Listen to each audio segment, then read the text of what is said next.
샬롬, 안녕하세요. 오늘은 사도신경 세 번째 시간입니다. 사도신경은 예배 때 형식적으로 우리가 주문 외우듯이 외우는 것이 아니라 신앙인으로서 나의 전 존재를 걸고 고백해야 하는 신앙의 내용입니다. 저와 여러분이 사도신경을 하면서 사도신경 속에 있는 풍성한 영적 축복을 누리고 또 저와 여러분의 믿음과 삶에 적용하는 사도신경이 됐으면 좋겠습니다.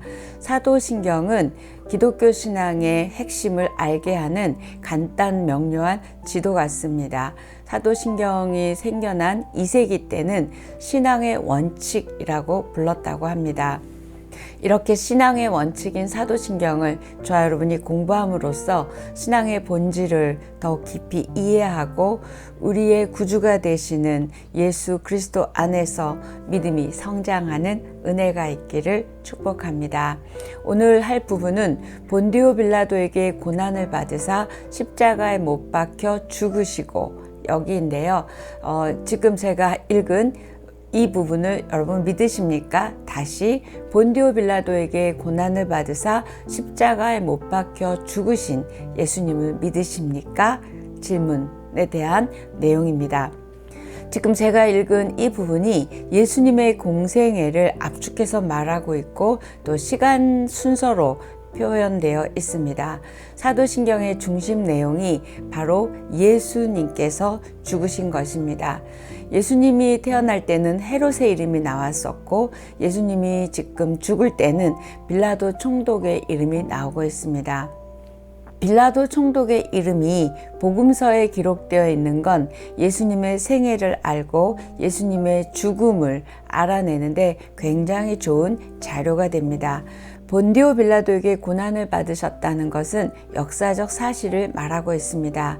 예수님의 존재가 역사적 존재였다는 것, 예수님의 삶과 죽음이 역사적이었다는 것이죠. 그래서 기독교가 역사적인 종교라는 것이 증명됩니다. 그 시대에 그 사람이 있었다는 걸 꾸며낸 이야기는 아니잖아요. 로마의 역사학자 티투스의 기록에 의하면 AD 26년에서 36년까지 유대 총독의 이름이 바로 빌라도였다고 합니다. 또 유대 역사가 필로라는 사람의 기록에 의하면 예수라는 사람이 밀란을 일으켜 빌라도가 AD 30년에 그를 십자가형에 처했다는 기록이 나오고 있습니다. 정말 역사적인 기록이죠. 이렇게 사도들의 신앙 고백은 꾸며낸 이야기가 아니라 오직 영적으로 또는 신앙적인 면에서뿐만이 아니라 삶의 한 복판에서 시대의 한 가운데에서 역사의 현장을 바탕으로 나왔다는 것을 우리는 알 수 있습니다.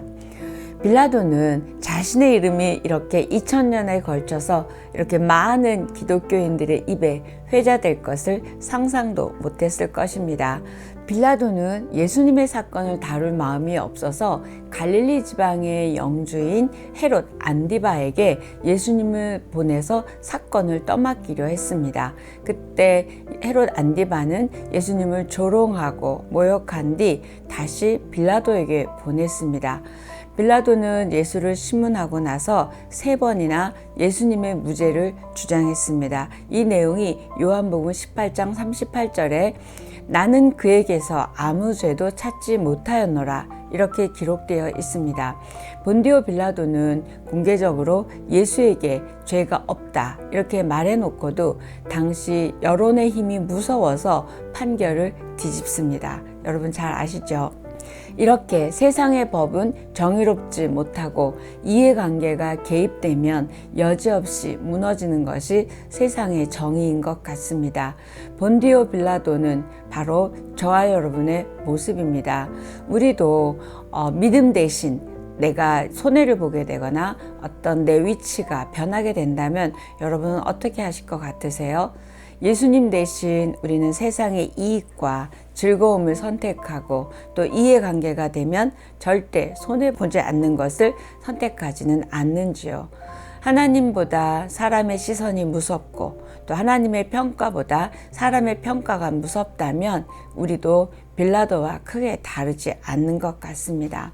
예수를 십자가에 못 박은 빌라도와 다를 바 없는 저와 여러분이 다시 한번 이 고백을 하면서 빌라도의 모습이 나의 모습이다 라고 생각하고 다시 한번 사도신경을 외운다면 우린 또 다른 사도신경이 고백이 될 것입니다. 고난을 받으시고 십자가에 못 박혀 돌아가셨다. 다음 내용인데요.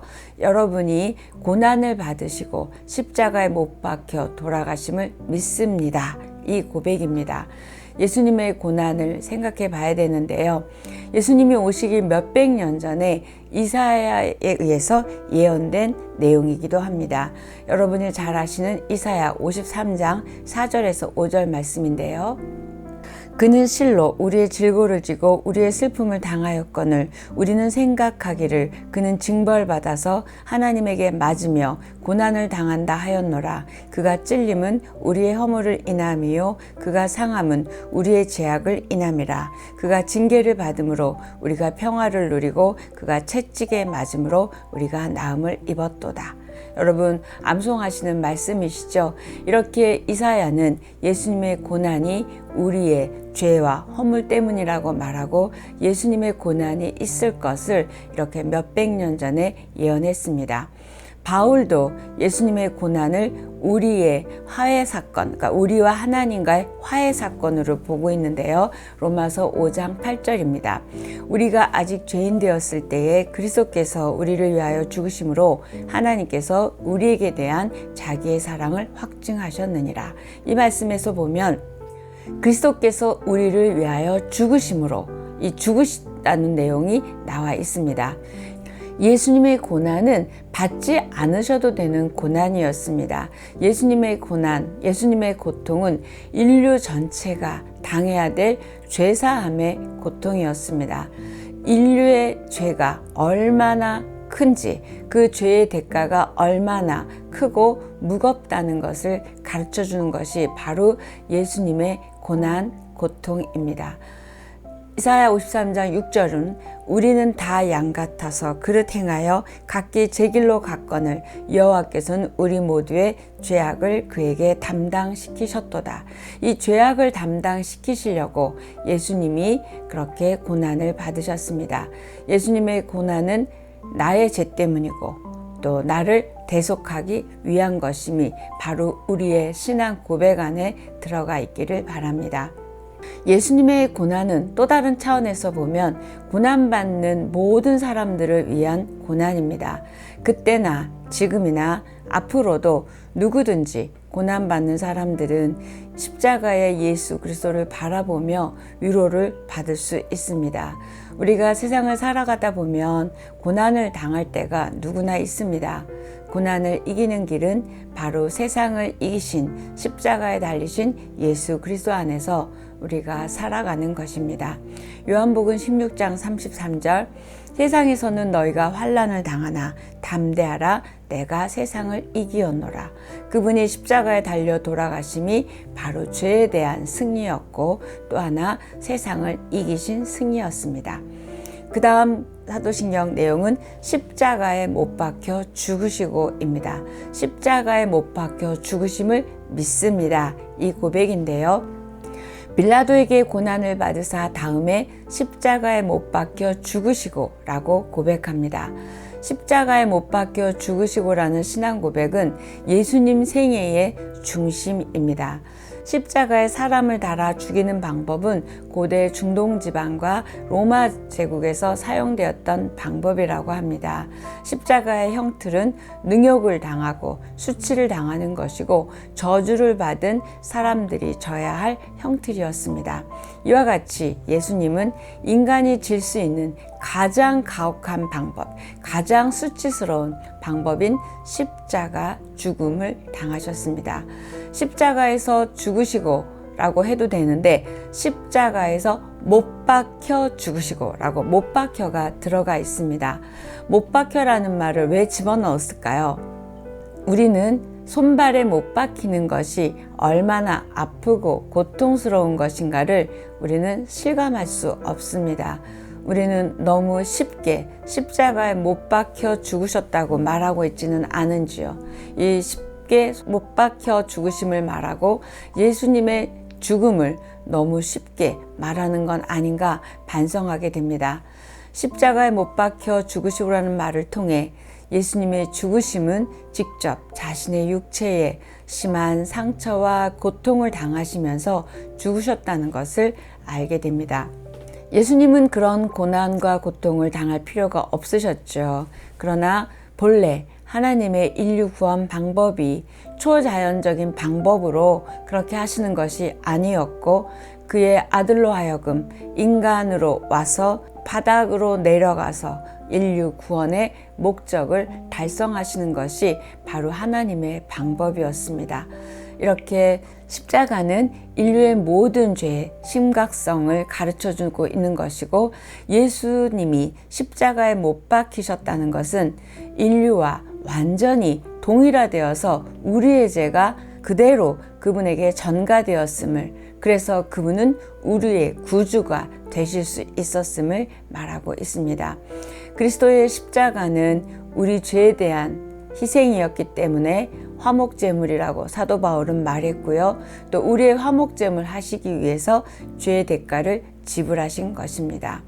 십자가는 우리가 멀어진 하나님과 가까이 해놨고요.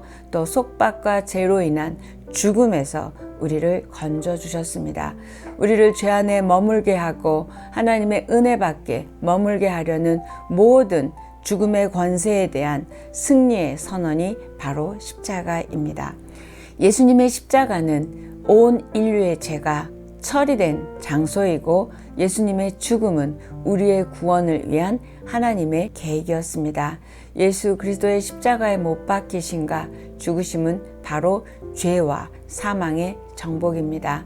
그래서 십자가는 수치가 아니라 자랑거리이고, 저주가 아니라 축복의 장소이며, 절망이 아니라 희망의 시작입니다. 이때 죽으시고라는 말을 생각해 보고 싶습니다. 죽음이란 존재의 종결을 의미합니다. 예수님이 하나님의 아들이었다면 죽지 말아야지, 어떻게 죽어? 이렇게 말하는 사람들이 있습니다. 성경에도 보면 저 사람이 정말 하나님의 아들이면 십자가에서 스스로 내려올 것이라 그렇게 말했지만, 예수님은 내려오지 않으셨습니다. 만일 예수님이 십자가에서 내려오셨다면, 정말 십자가에서 죽지 않으셨다면 우리의 대속자가 되시지 않으셨을 것이고, 부활이라는 것은 허황된 이야기고 꾸며낸 이야기일 것입니다. 십자가에 못 박혀 죽으시고 라는 신앙 고백은 예수님의 생애의 중심이고 기독교의 신음 중의 신음입니다. 바울은 십자가를 자랑으로 삼았습니다. 갈라디아서 6장 14절에 내게는 우리 주 예수 그리스도의 십자가 외에 결코 자랑할 것이 없다고 말했습니다. 바울의 말에 공감하세요? 여러분도 십자가 외에 자랑할 것이 없습니까? 우리도 바울처럼 십자가 외에 자랑할 것이 없다라고 고백하는 우리의 믿음이기를 바랍니다.